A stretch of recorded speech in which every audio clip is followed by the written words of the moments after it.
Hi, welcome to our tour of the Haywood Pool neighborhood, one of the smallest neighborhoods in Easton, one of the more unusual. Most of the old neighborhoods ended up with houses and a school.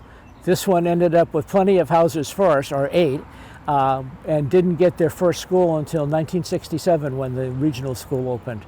But the families that lived here, the Haywoods and the Pools, had dramatic effect on both the history of Easton and the history of American technology. Okay, hi, we're over here by the famous Haywood hickory tree. The owner of this house over here, Joseph Haywood, had 3 sons, and one of the sons, named Solomon, gave up most of the land he had here in Easton and moved to Ohio. And at the beginning of the taking a break and going on vacation era, one of his brothers decided to visit him in 1819, went all the way out to Ohio, partly in stagecoaches and partly on flatboats, and visited with his brother and the brother's family for quite a while, and then came back bringing with him hickory nuts that became this tree here in back of me. So this tree arrived in Easton in 1819, and it's been here ever since. The reason that the Haywood family wanted it is that it had big chestnuts, big hickories. And hickories make excellent food for pigs and also for people. The bigger the better for people, because it's easier to get the hickory nuts out of them. So pecans don't do very well here, but their relative hickory does. And this is a interesting tree. It's a shagbark hickory, which is the same variety that we have here, except that the warmer climate in Ohio leads to bigger trees, and that's why this one has been so successful over the last 200 years. And there are a number of its sons and grandsons scattered throughout the neighborhood.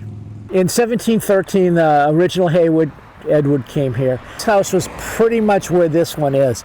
The feeling is that at least part of the cellar hole here is the cellar hole of the original house. His son, Joseph, inherited the spot when he died. There were at least 4 sons. Matthew, who was already off on his own, living on Bay Road, and then 3 sons here, Solomon, Joseph, and Edward. And Joseph got the original house. And in 1778, the house had gotten so old, it was 60 years old, that he decided to build a new house. Well, typical Yankee, he didn't knock the house down like we would do today. He moved it to another spot on the property that he could use. Then he built this house. So in 1778, to the best of our knowledge, there was no painted house in Easton. There's some folks up in North Easton that say the Ames house on Pond Street might have been the first one, but even they admit that it's not. They didn't own it at the right time.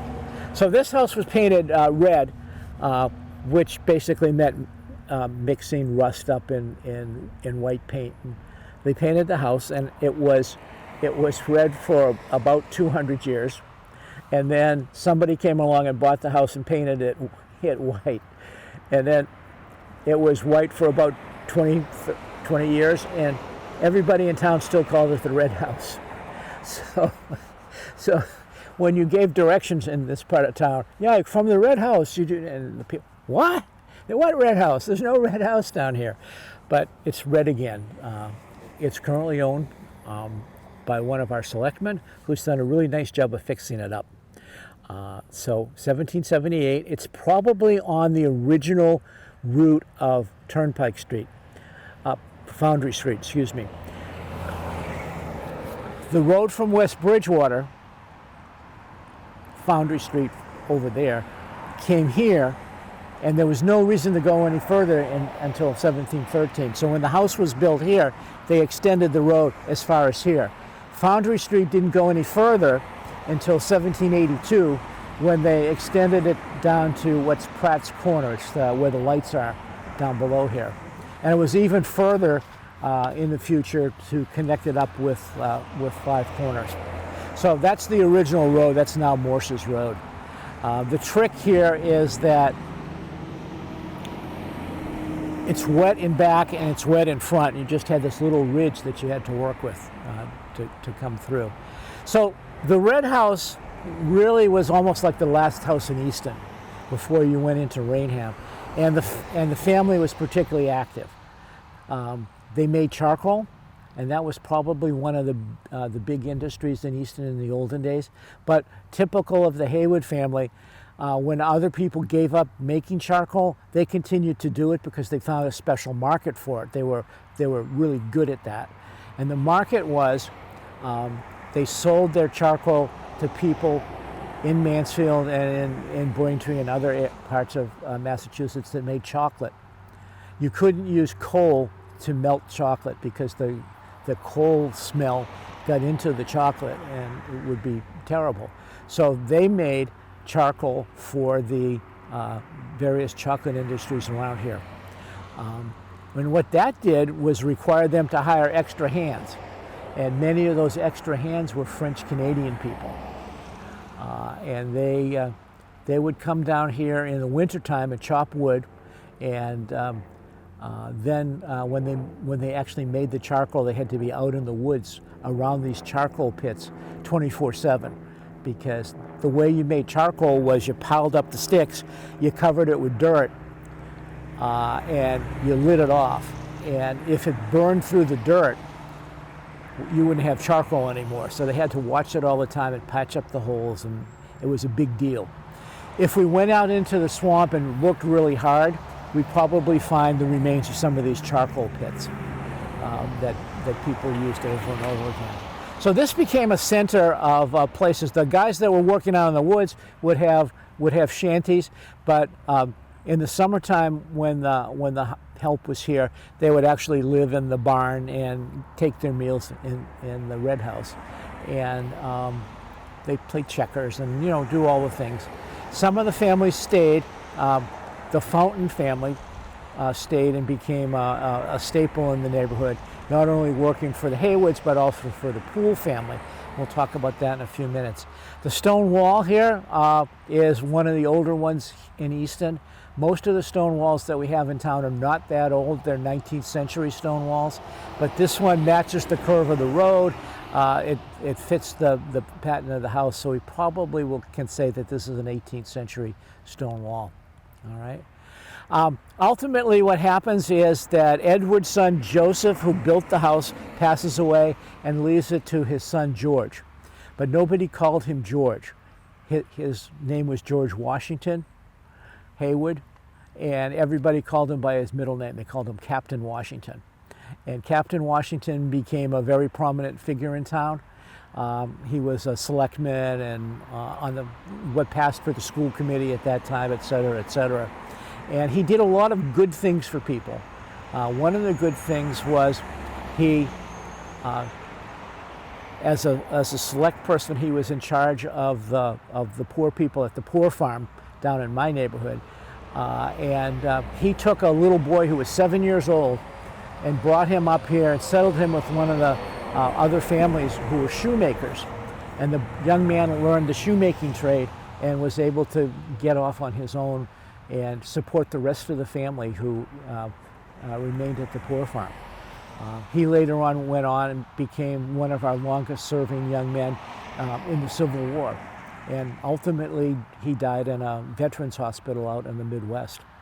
So George Washington did a lot of great things and was a favorite of most people here in Easton. He also was a strong member of the Congregational Church, and in his diary he records some of the things that happened there. The Congregational Church was the first of our two Protestant churches to adopt an anti-slavery point of view. And he records the day when two African Americans came to the church in order to speak and raise funds. And what he says in his diary is they came to raise funds for their church in New York. Well, yeah, they did, but the church was on the borderline between New York and Canada, and it was a stop on the Underground Railroad. So what our church in Easton was doing, and George Washington, as a strong member of the church, was doing, was sponsoring the Underground Railroad, which I think is pretty cool. So that continued for a while. There's some indication that this house, in its lonely location, was a possible stop on the Underground Railroad for a couple of reasons. Number one, if you map out people who were in favor of freeing the slaves back in the 1840s and 1850s, they lived in this half of the town. The other half of the town didn't have that much connection because by this time Route 138 out here was the main highway between Boston and the South Coast. And most of our fugitive slaves, contrary to what you see on television most of the time, came by boat. They came to New Bedford on the escape route, and then getting to Boston was the trick, and they would come through Easton. The other thing that we know connects us up to the Underground Railroad is the top of the hill where Route 24 comes through now in West Bridgewater was the home of Dr. James Swan, who was the son of Dr. Caleb Swan, our own Easton Caleb Swan, who was an important figure in the anti-slavery movement. He ran for office in political parties and was a total supporter of freeing the slaves through political action. So there was a connection there, and there's a longer story I could tell you, but I'll save that for another day. So George Washington lives in the house for a long time and lives long enough to have a centennial celebration in 1878 for the house. And it's pointed out that where the location for that was, and that's the other end of the property, the area over by the cemetery, where there's still a pine grove today that lets the folks, that's where they had the picnic. We own part of that now. We, the town, owns part of that. And I'll tell you that story when we're in the cemetery. So, the Haywood family isn't going anyplace. George Washington's son also stays in the farm business like his dad. And together they continue to farm the land. And his house is over here. And we're going to take a second to turn the camera around and take a look. So this house that looks fairly modern, the yellow one, was actually built around 1870. And maybe as early as 1861 when George Washington's son got married. That was another Joseph Haywood, built his house, and I hope that light. Check here. Dump. Excuse me, it's Edward R. Yeah, I can't mix it up. Yeah, Edward Russell Haywood lived there, and he just continued the family tradition of using the land here. Interesting, Easton has a very long and distinguished history of actually founding the modern poultry industry, and we're able to have chickens year-round because of the work that was done around the corner on the old golf course. But Edward R. Haywood also was an important figure there as well. In 1869, a very common chicken, one that most farmers are familiar with here today, most even backyard chicken farmers, is something called a Plymouth Rock chicken, a barred rock, which is a white, gray, and black striped chicken. Very popular breed. It was developed here in New England, and it was first exhibited as a new breed in 1869. In 1873, there was a newspaper article that says that Edward R. Haywood is now raising so many of these barred rock chickens that he's able to sell them out west. He would put the baby chicks on a train and ship them out. In 1 year, he raised over 2,000 dozen eggs. That's 24,000 eggs. So that's all. If you do the math, each one of those hens would lay about 200 eggs a year. That's a lot of chickens somewhere out there. I mentioned earlier that over here where we're standing was the old hop field. The hop kiln was supposedly between the red house and the yellow house over here, but nobody calls that the yellow house. That's Edward R. Haywood's house. Okay. So now we're going to pick up and we're going to move down here and talk about the rest of the Haywood family and also the Pool family. There was a space between Edward R. Haywood's house and his son, Edward B. Haywood, which is the big house that we'll see in a moment. So in 1928, when the family needed a space to put up another house for a family member, they used this space to create the house that you see there. And this, why don't you guys, it's a Haywood I don't recognize. Was it Harold? Harold Wheaton Haywood. Harold Wheaton Haywood. And the important thing I do remember is that the Wheaton came from the fact that Edward R. married a Wheaton, but it's not the Wheaton from our Bay Road family. She came from Canada, so there were other Wheatons. And that became the middle name of his grandson over here. And the family still lives there. This is the longest continuous occupation of a piece of property in the history of Easton. And it took you a while because the Howards had some claim to that up on Howard Street, but they don't anymore. They've moved.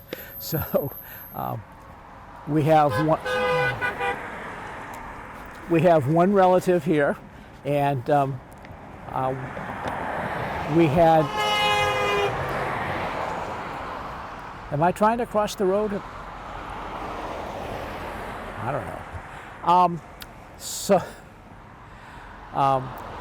So longest continuous living, blah, blah, blah. Up until 1996, there was always a Haywood descendant who was actually farming the land, just like Edward did back in 1713. So it's actually pretty cool that the family has been here for the longest time. Which goes to show you folks in Northeastern that once you move to South Easton, it's so wonderful, you'll never want to move ever again. Let's go take a look at the next house. So this house was built sometime between 1860 and 1871, probably closer to 1871. And this particular style of home is incredibly rare in Easton. There's one on Elm Street Extension, and I believe there's one other. Ultimately what happened is that somebody in the family struck it rich. And how he struck it rich was he was paying attention to his dad and his grandfather. They were selling wood to the folks next down the street, the Pool Company. And the Pools made surveying equipment and wooden levels, carpenter levels. And so these guys were always selling to them. He got the idea, if I study surveying, I can make a lot of money. This was Edward B. Haywood, and Edward B. Haywood's surveying company is still in business today. Their offices are down in Taunton. Edward B. Haywood was such a good surveyor that the Ames Company hired him all the time to do surveying work. He was also, we think, one of the middlemen, I guess you want to say, that put together the borderland deal.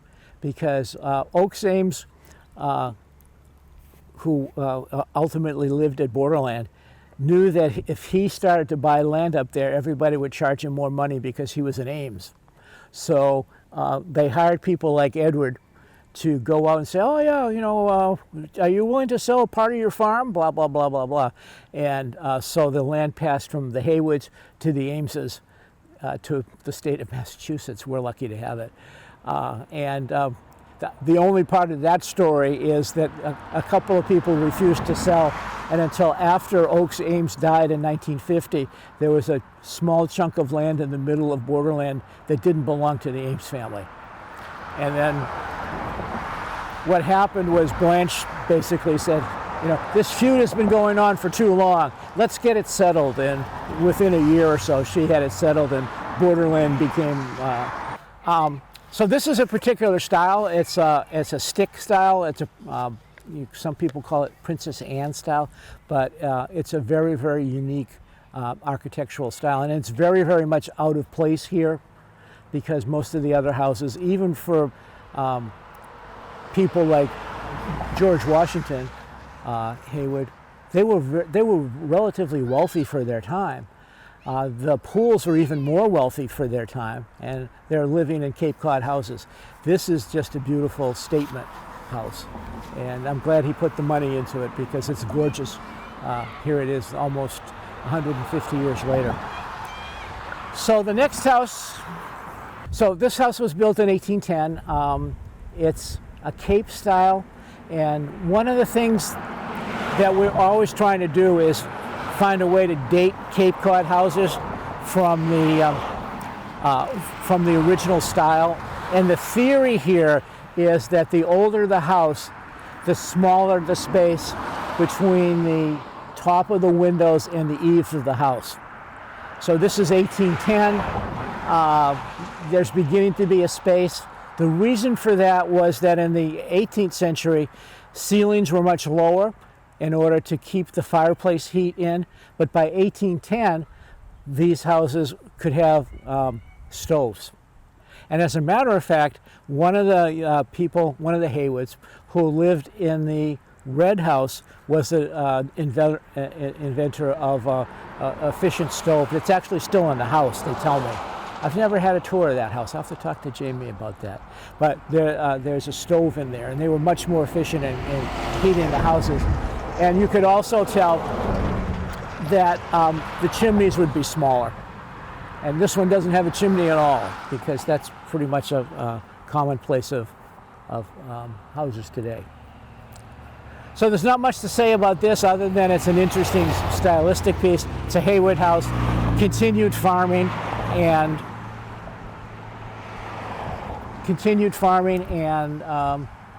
having children, and we go down the line.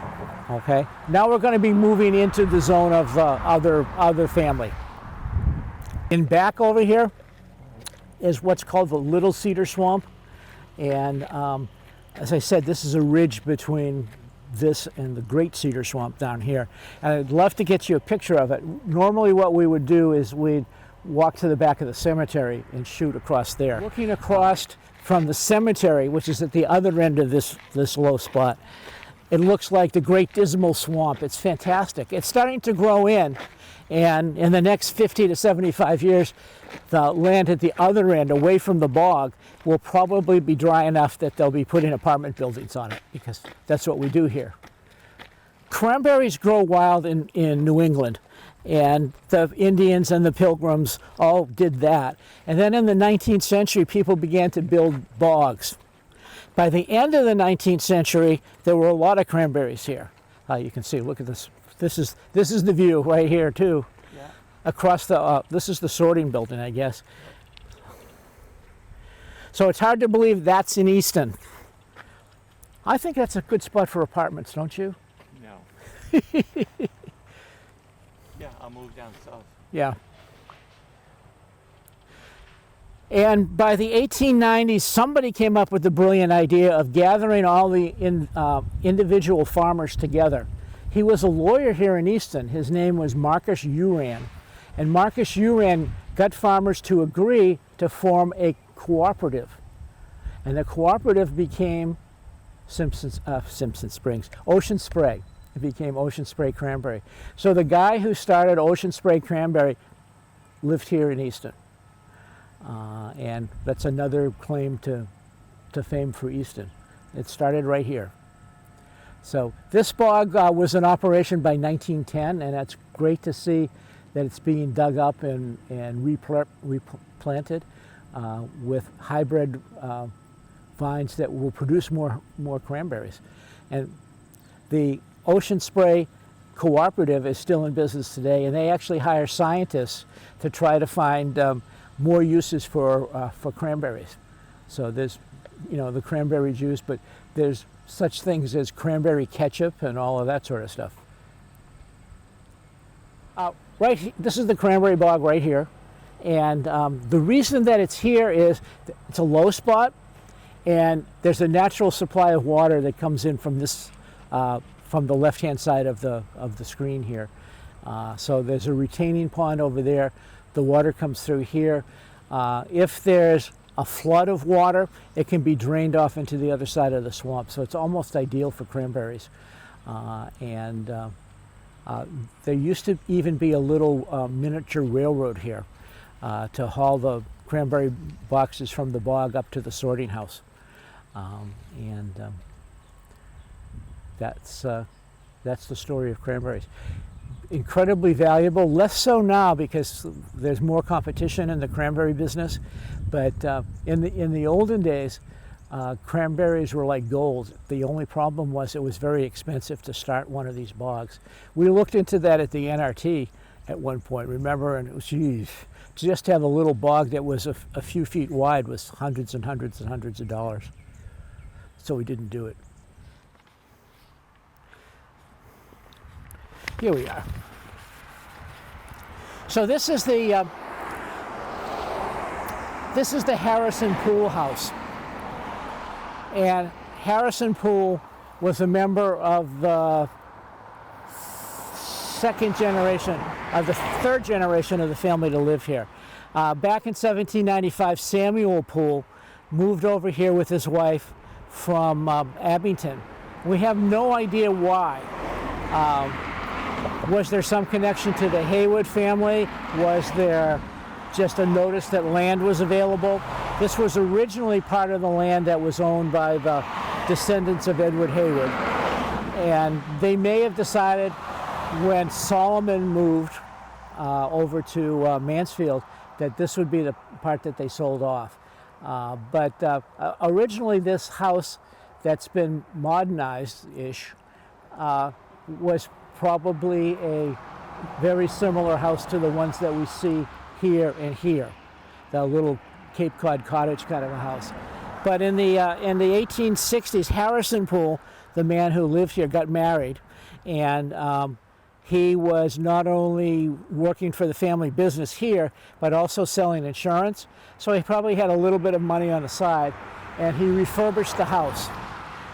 He put in this L going back in this direction that wiped out half of the original house, and then he put dormers in the other half of the original house that still remained there. So this is a pool house. This is a family that should get more publicity than they do because they're among the very, very first instrument makers in the United States.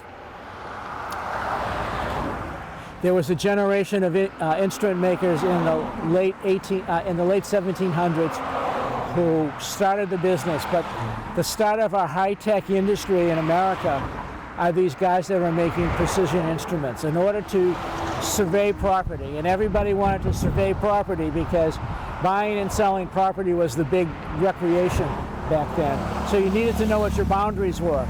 The original boundaries were laid out from places like, from the big rock next to the oak tree with a bird's nest in it. And by the 19th century, they wanted to do a better job. So they brought in surveyors.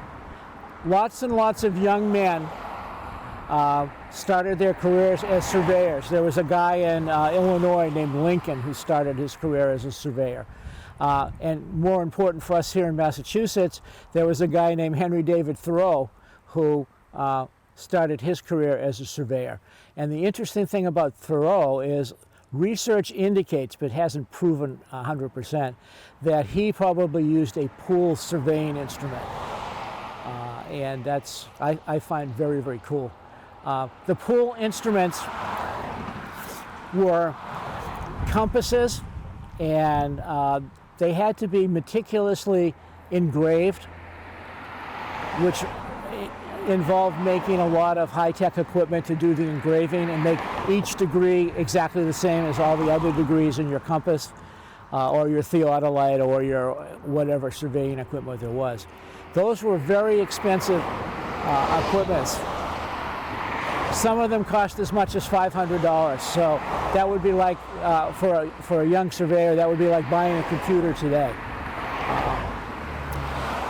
That also meant that the market for the pools was limited to people who could afford it. So they supplemented their income by making levels, spirit levels. And basically that was a piece of wood with a hole cut in it where you put in a bubble of a glass with alcohol, and the bubble would tell you whether your wood was, whether your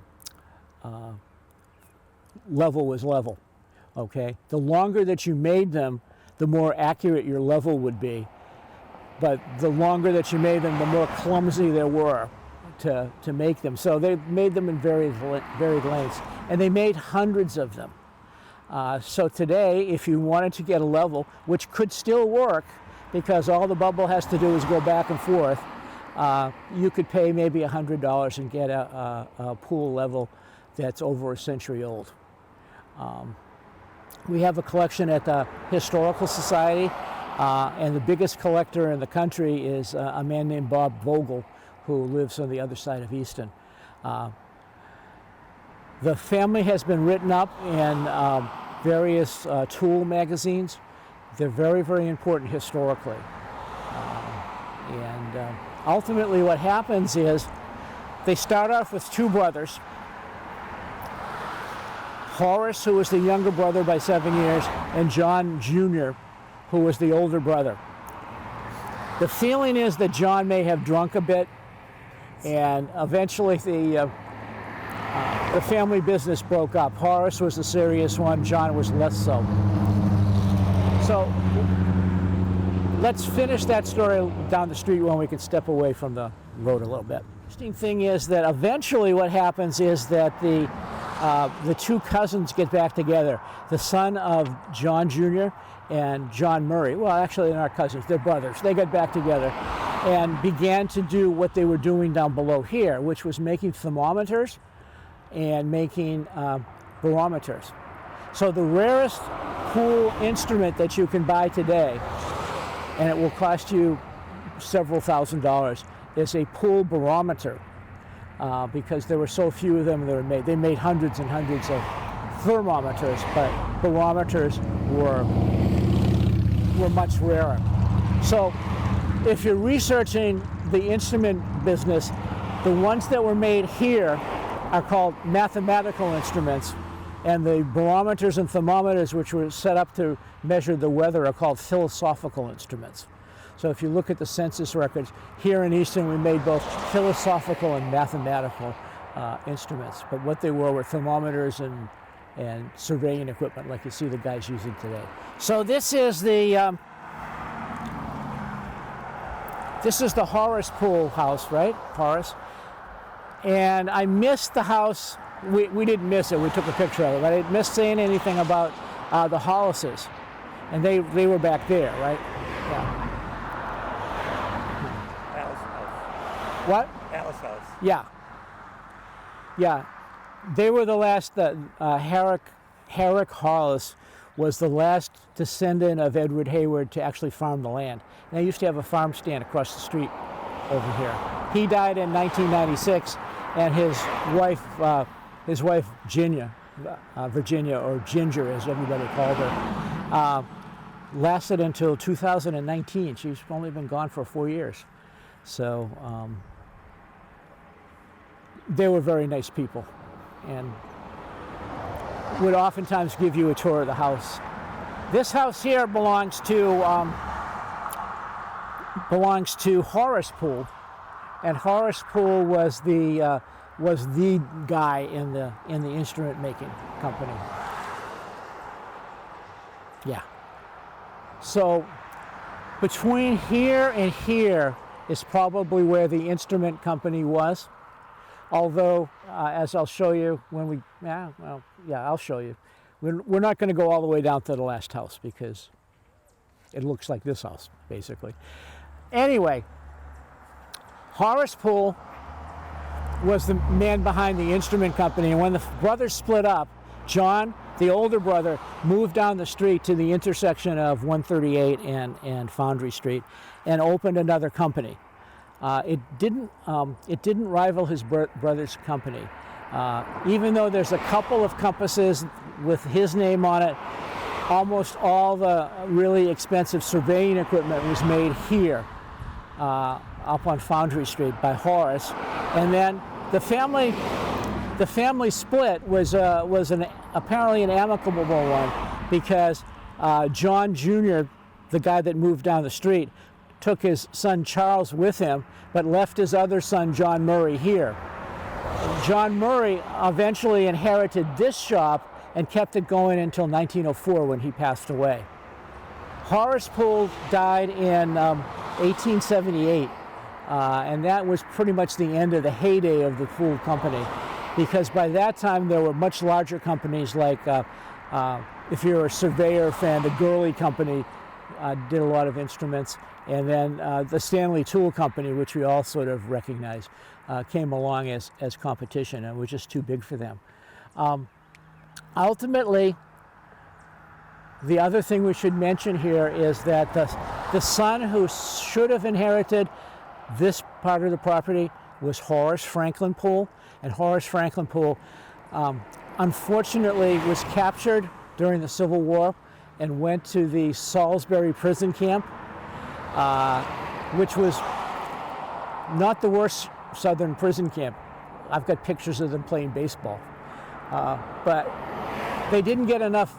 They didn't get enough food, and Horace Franklin got sick, and right at the end of the war, he was released, and on the way home, he died. So that was a big loss. Ultimately, when the land was divvied up, John Murray got the business, and Horace's daughter, who became a Richmond, ended up with the houses around you. Okay. Hi, we are now in the Pine Grove Cemetery, and it is the last of the 18th century cemeteries to be established. It was established in 1797 by the Poole and Haywood families together, and they established a cemetery corporation in 1852, and the cemetery corporation did a couple of revolutionary things. Number one was they decided not to lose the people who didn't have headstones. So as we walk through here, you'll see that there are numbered small stones which are recorded in a book that tells you where everybody's buried. And that's significant, because one of the things that I would like to do is find the spot where Anthony Haywood was buried. Anthony was the slave of Edward Haywood, and when he died, the one thing that his son got was the slave. The other boys got the land, he got the slave, which was actually worth about 40% of his estate. And Matthew had a use for him, because Matthew had a tavern on Bay Road, and African Americans were like having an expensive car, sadly, very sadly. So they were a status symbol, and having a status symbol like that working in your tavern was really, really cool. And it paid benefits for Matthew and Anthony, because in 1775, Matthew Haywood was our town clerk, and when the boys marched off for Boston after the battles of Lexington and Concord, Matthew was supposed to go, but as a town official, he couldn't really go. Somebody had to run the town. And he was the clerk, which meant that unlike many people in Easton, he knew how to read and write. So he sent Anthony. And Anthony was very happy to go off, because the rule in Massachusetts was if you were an African American who voluntarily went in place of your master, you were free. And that's how he won his freedom. After the war was over, even though the records are pretty scarce, he came back to Easton, and according to the cemetery records, when he died, he was buried here in Easton. The record says Anthony, formerly enslaved, husband of 2 different wives. And he's here someplace, a real revolutionary hero, and somebody who took part in the struggle for African American freedom. So that's pretty cool.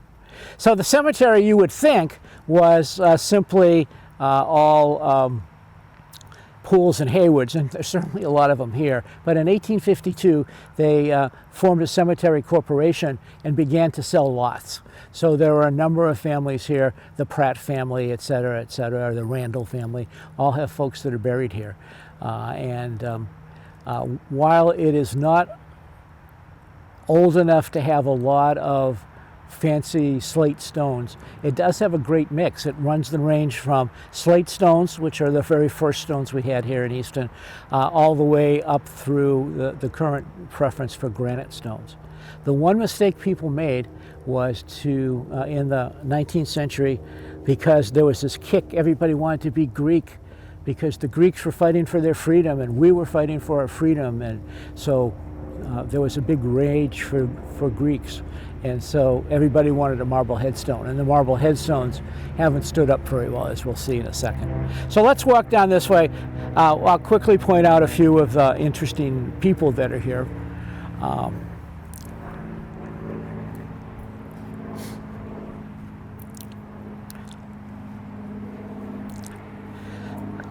As you walk by, you can see the names. This is Joseph E. Haywood, who was one of the people who owned the Red House.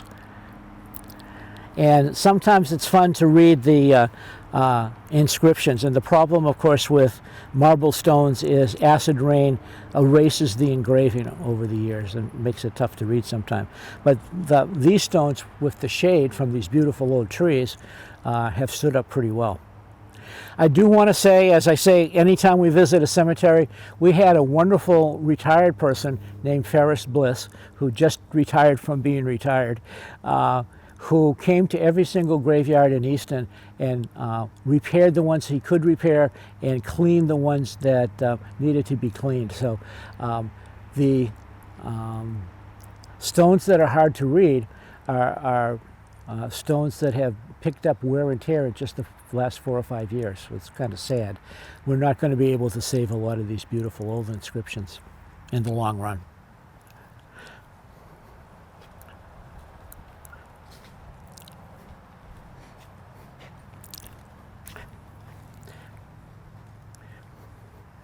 I was here yesterday afternoon. The light was much better, but at least we can see this stone.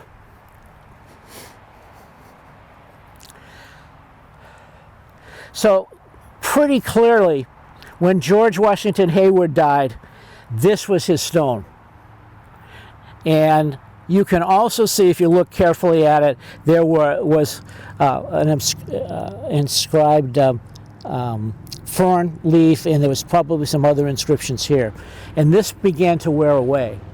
And so ultimately what the family did, as more people passed away, they created a family plot area in the land that they owned in the cemetery and put in this granite marker for George Washington over here.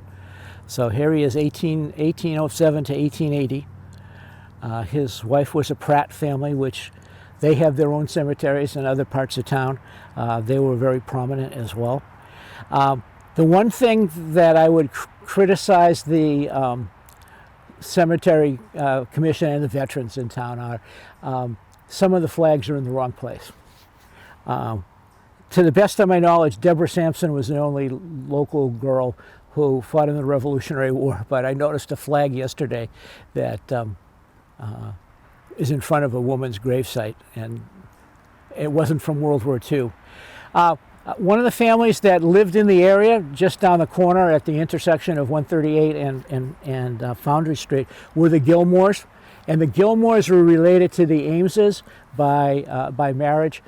Congressman Oakes Ames's wife was a Gilmore, and some of those Gilmores are buried here, so we can be pretty sure that our congressman, the most, I would still say, the most famous Ames in Easton's history, came here for a funeral. So he was here on this land. It's sacred ground. I get asked a lot of times, how do you spell pool? And the answer is any way you want, I guess. Because the original name when they came over from Abington was P-O-O-L. John Murray Poole, who was the son of who was the son of John Jr., decided to add an E. So headstones of his branch of the family, like that one, that's his stone right there, all have added an E.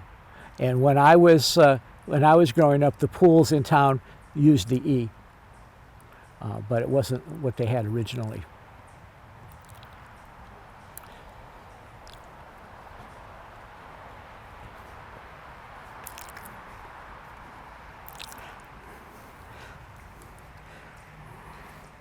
Here's Edward B. Hayward, the guy that built that beautiful big house that we were looking at earlier. And he lived from 1861 to 1948, which, depending on what month he died in, makes him a contemporary of me. I was born in 1948.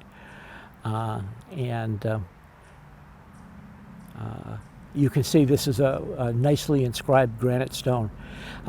People would have made gravestones out of granite much earlier. We have plenty of granite here in Massachusetts, and a relatively small supply of slate, which is what we started with.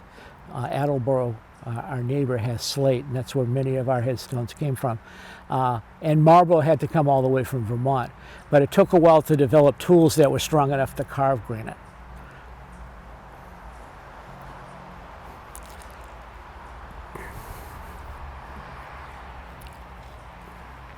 The other thing about cemeteries is what they tell you about the history of and style of a town. So when marble stones became popular, this obelisk style became popular too, because it gave you more room to write on things.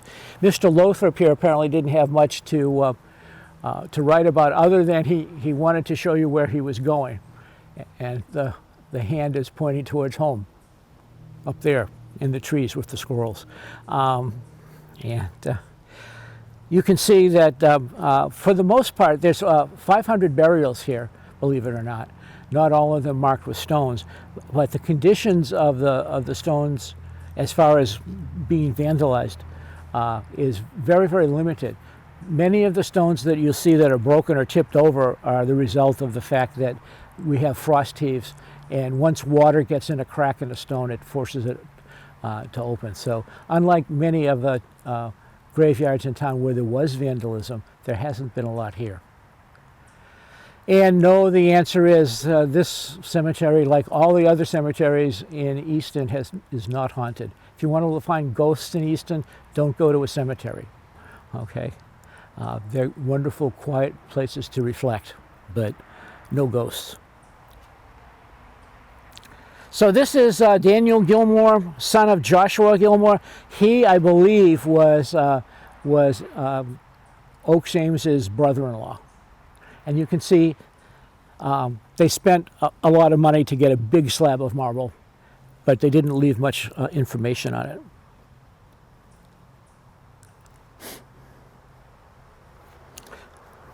So we're moving out of the Haywood section of and into the pool section. And there's a method to my madness. We could go headstone to headstone here, because every headstone has a story. But this is the last part we're going to take a look at. So the family tree of the Pools is that Samuel Poole and his wife came over here and established the family in actually the last house that we didn't take a shot of. They had John Sr., who was a town clerk and justice of the peace, so he lived until age 91. This is his wife. She lived 84 years, and they're the real founding family of the instrument makers. But his parents are here too, and his parents are interesting. And I don't know if you'll be able to see this. You'll be able to see the family brag.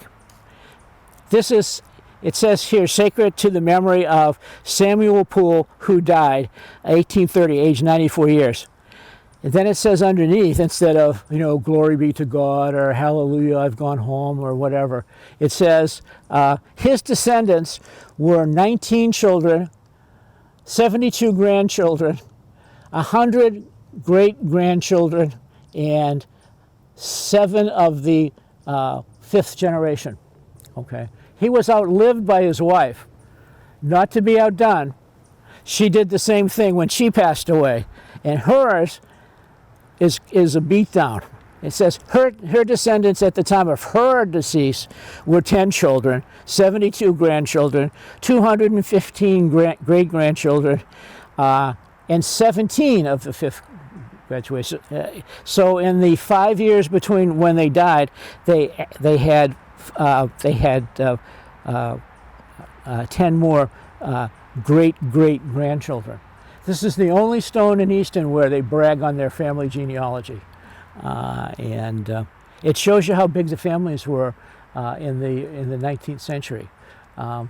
Children were your only social security, and if you had one that died, you were out of luck. So there's some other stones here. Let's take just one quick look over here.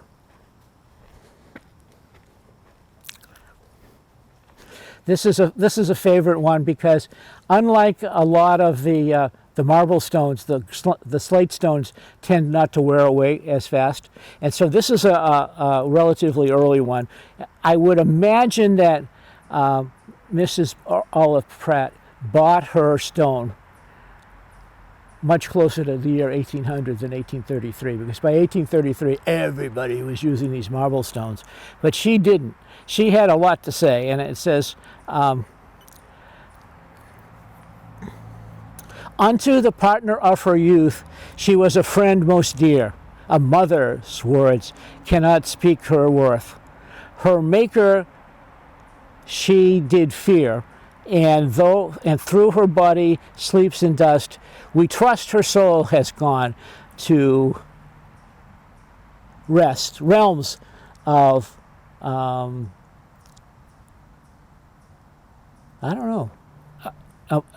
realms among the just. And then it finishes with a line that I can't read. And she died at age 69 years, which was not a terribly old age, but this is a very important stone in the history of gravestones in Easton because of the decorations. Slate stones by this time generally would have a decoration up here in the tympanum and not much else, but this one has very good decorative elements all along here. Sadly, they're tombstone elements, but they're there. And then there's engraving underneath with flowers and semicircles, all done with compasses. This was probably done over in Norton, where there was a family of carvers. And the important thing to remember is we were talking earlier about Greek revival, and everybody wanted to be Greek. And one way you did that without doing a marble stone was to have a weeping willow, which had nothing to do with ancient Greece, but everybody thought it did. A weeping willow, weep over an urn. And everybody knew that outside of Greek cities, people were buried in urns along the road so that you could see them as you dropped by. So this is celebrating the Greek revival period as well as the Greek revival period as well as the other marble stones that we were looking at. The further back you go, the more modern the stones are. If you come over here, it's still a lot of the early 19th century stones. There is one marker here. Let me see, oh, here we go. Let me show you, over here. We talked earlier about how organized the Haywoods were.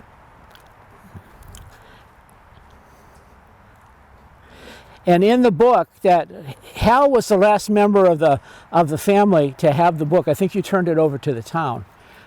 I still have a book though too. Oh, okay. So Hal has a book that has the numbers of these stones. These are people that don't have headstones, but rather than lose them in hopes that their family would come along someday and put a stone in, they put in these markers here. So one of these markers, or ones that have maybe disappeared, is where Anthony Haywood is buried, which someday we'll find him. And one last thing, the oddest gravestone that two. We have a really odd little boy's gravestone over there that's shaped like a pyramid. It's about this tall. I've never seen one like that, and it's here. But the other one that's interesting, we have a few in town, but not many, is the Alger's one over here. Let's go take a quick look at that. I'll see if anybody's home.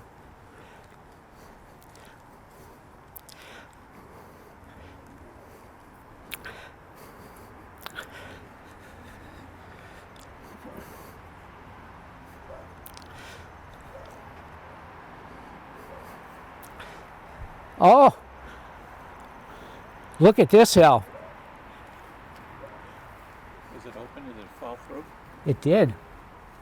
In fact, it's gone. Well, maybe it fell through. No, I think it fell through. So there's nobody home. But the cool thing about this is it's not made out of stone. It's made out of zinc. People in the 19th century said, oh, geez, these marble stones are all rotting away. What can we do? Well, you can carve granite, but we don't have the tools for that yet. So we can cast a gravestone in zinc. And this is made out of zinc, which is something that you can use to make stainless metal. And so there's one here. There's one down at the cemetery on Route 138 across from Stonehill. These were expensive, very expensive.